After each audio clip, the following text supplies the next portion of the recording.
Captain Natanis, Cubfan 135 has been corrupted by Skulk. Yes, I'm aware of this. Are you not concerned with this development? Even if I were, there's nothing I can do about it from here. Besides, Exuma and Impulse have been cleaning up the skulk from him. Then you are leaving the cleanup to civilians? Yes, the hermits are more than capable of handling their own messes. Again, Felicia, we have no way of actually intervening with their affairs. You could try going through the rift in the virtual world. That would be pointless. As I demonstrated nearly 3 weeks ago, that rift is not directly linked with them. If it were linked, we would have seen the items I sent through show up. They haven't, ergo, we have no link of any sort. If there is no link between their worlds and yours, where did those items end up? I have no idea. Sooner or later, they'll turn up. For now, just begin broadcasting our latest logs. Hello, Minecrafters and Redstoners. I'm Natanis Likens, and welcome back. So, in our last episode, we started an apartment build, and I've still got more footage to show on that, and we still got more work to do on it, so let's just go ahead and jump straight into it again. So grab a drink, grab a snack, let's crank up the tunes, and get this time-lapse rolling.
into the foot stomping beats, and we've got ourselves a little bit of wallpaper design going on. I haven't done this section yet because I'm not really sure how I want the foyer area looking, and plus we gotta like do up the staircase and everything, but there's some other things that I can work on, and that is getting the floors in and working on the ceiling bit. But we do have a little bit of a problem. So first thing I noticed is when I came in here and looked at the space that we have to work with and what I want to do with the ceiling, we're going to use smooth quartz stairs here for a kind of trim around the roof. Unfortunately, because of the spacing here on the bottom floor, we've only got one space between where the bottom of the ceiling would be, or the top of the ceiling, however you want to look at that, and the windows are. So I want that space there, but that leaves an interesting problem of the ceiling for this bottom floor is going to be all dark oak planks, and it'll be directly up will be the next floor. It is a little bit of a problem because, as you can see from up there, let's see if we can come over here and get a little bit better view of it. Yep. Over here and over here. This is going to be the floor level for this floor, but we got a lot more space up there, so the stairs for that will be on that block there, if you can tell exactly where I'm pointing. And then we've got about, it looks like another 3 blocks high before we hit the next floor. So that does give us a little bit of room to play with, or we just fill it completely in. I still haven't made up my mind on exactly how I want the lighting in here to work. I am thinking, because of what we're going to have to do with this bottom floor, we're probably going to have to go with some form of chandeliers. Unfortunately, we, again, don't really have a whole lot of space, because if I do one block hanging off of this, that means it's going to be right about at this level, and then we'll have probably chains and then lanterns, or another chain and a lantern, which starts coming down a little bit too far. As of right now, I don't know what I'm going to do with that. Again, this is one of those things where I just kind of ad-lib and just go with it. Like, I do an exterior design for how I think I want something to look, and then as far as like other details, I just kind of go with the flow and what I'm feeling at the time. To me, that just really works out very well when you just go with something and just see what comes of it. Now, that is to be said that if you actually plan something out, sometimes the planning out works a lot better than just ad-libbing it. To me, for some reason, ad-libbing it works a lot better out than planning. I don't know why, it just does. So yeah, that is what we are going to get into. So let's just go ahead and crank up the beats one more time and start getting the floors in.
All right, an end of the second time lapse. And we have some floors ready for decorations as far as like actual people living here.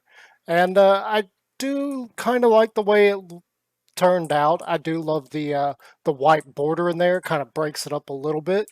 I am a little bit annoyed at the fact that we've got dark oak here and dark oak on the ceiling. I wish we could have worked out something that meant that the two were not the exact same color palette, but it is what it is. That's just one of the things we have to deal with. Another thing that we just have to deal with is the jankiness of this portion of the staircase. There really wasn't any getting around, and I have been playing around with the shape of it a little bit. You can kind of see what I've done a little bit with it. So right here we've got normal stairs here, then we got half slabs for a more grand like staircase, and then we got stairs again here. Wow, excuse me. That just happened. Okay, so yeah, so we got normal stairs here again, and I wanted them to be even with this portion, but it just kind of looked funky. And you can see that we got stairs here again, and then up here we got stairs again on this last section. That is mainly due to when I first started throwing this together with the half slabs, and I was about 2 blocks shy of being able to reach the third floor. So I got all the way around and we ended up like right about there in terms of height. I don't know if you can really tell where I'm pointing, but like right about there. So it wasn't ideal as far as the height. And I started playing around with it, trying to get this so that the staircase is pretty even to get up here. Unfortunately, that's just something we're going to have to deal with because this is exactly 10 blocks between. And for the staircase that we are going for, that just doesn't work out properly. And part of the reasoning is when I did the bottom floor one, I was going off of how much space we had there. And so this one's a little bit different. I could push this whole section back maybe a couple blocks. I think we were only short like 2, so maybe if I carved out these 2 here, like took that row out completely, we might be able to do it. Uh, it's up to debate. I'm still kind of thinking of how this is all going to fit together and look, and it is nighttime. That's awesome. But yeah, that's what we got going on for now on the interior. We got a little bit of extra work to do, like filling in this section here so that we have a proper doorway. You will know that I use cobblestone to fill in our extra space there. Originally with the idea of doing redstone lamps and everything, it was a great idea. Unfortunately, we couldn't do it on the bottom floor because we only had 1 block of space to work with. So I just kind of was like, let's just fill this in and just go with it. Like I said, that is my preferred method of building, wherein I just go with it. Like, if something doesn't come out right, I don't sit there and, well, except for the staircase. That's a whole nother animal. But if something doesn't go the way I want it, I just don't bother worrying about it. I just kind of tweak my design and build around what I've already got. Same for this foyer area. We gotta figure out exactly how this is going to look because right now it looks kind of janky, but it is still pretty much a work in progress. Let's go ahead and go sleep because there's a lot of baddies and I'd rather not have a creeper spawn on me and blow something up. There is something I want to talk about too, because if you recall, I am trying to become a better builder in the style of steampunk, and I am aware that there are creatures all around me, but I am aware that this may not exactly be steampunk to a lot of people, whereas this is probably what more people think of when they think of steampunk design. Um, there is a reason I went with this. Okay, so first off, we gotta talk about what steampunk is, and to do that, we gotta like give a bit of a history lesson on steampunk. Many years ago, back in the 1980s, a author decided he wanted to come up with a name for various other fantasy fiction worlds that other people had written. And cyberpunk was becoming very popular at the time, so he decided to make a parody of it, and he coined the term steampunk.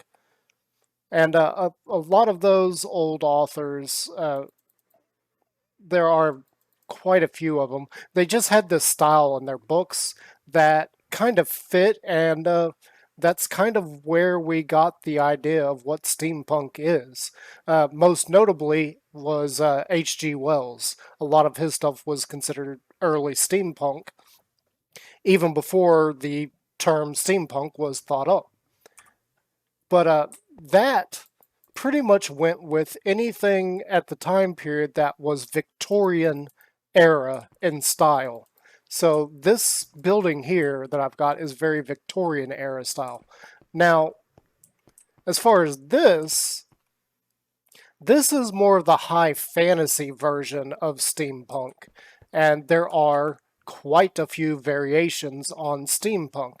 In fact, I do believe that False Symmetry is going for more of a kind of a Japanese feel of steampunk. Don't hold me to that. I don't know what she's actually doing. I have no contact with them. It's just to give you guys a comparison. And then you've got the other members doing create mod, where they're going with more of the industrial look of steampunk, like the golden age of industry kind of style. So there are like tons and tons of variations on this one style. And with what I'm doing with my city, I am pretty much experimenting with building. We are focused primarily on becoming a better builder. Uh, words, words are difficult. But anyway, we are focused on trying to become a better builder. That's why I thought up this whole steampunk city build in the first place, because there's is some good designs going on here, but if you go and watch some of the more popular YouTubers, you'll know that yeah, my building style is a little bit plain and a little bit basic, and that's the whole purpose of this, is to get better at building. So that is why we've got this style is very Victorian, where we've got this style is very high fantasy version. It is a work in progress as I learn to build more in the steampunk style and find my own like stride in it, find my own niche within that style. And that's one of the things that I'm just going to be constantly working at, and that's what this whole city is going to be. And the dock area and all that, because I've got to work on different things. Like eventually, I want to have maybe a couple of airships somewhere around here. We still got to build some ships over at the dock. We haven't even actually started the dock. That's beside the point. And yeah, I still don't know why that's there. But yeah, that's where we're at. So let's continue on with the episode. Words. Words are difficult. Let's continue on with the episode and see what else I can get done on this guy. I don't think we're going to get completely done. I doubt we get an interior done today. For the most part, we've got the floors ready. I've got an idea for the ceiling, and that's where we're at with that. So let's just get on with whatever else we got to do. Okay, strike that. Apparently, my rant went on a little too long. Yeah, so that's where we're actually going to leave off for now. And I hope you guys enjoyed, so please hit that like button. And if you really love what I'm doing with my series, think about subscribing. And I will see you guys next time. Bye. Captain, are you sure this is the best course of action? No, however, based on your calculations, we don't have the time to make a controlled jump. Our best bet is to take a risk and jump through the rift. Once through, you could still continue to pursue your mission. True, though the chances of coming out into a registered dimension is very slim. This course of action has a 0.1% chance of success. It'll be a 0% chance if we sit around here waiting. It's more likely we will survive if we make a random jump through the rift. Abandoning this mission is the only way I see we'll continue on. This would result in a breach of contract between you and monitoring order and jurisdiction around nearby galaxies. Well, that contract didn't include getting erased from existence. What's the worst that could happen? Besides, my destiny and their fates were never intertwined. It's getting close to time for me to move on and face what lies ahead through the rift.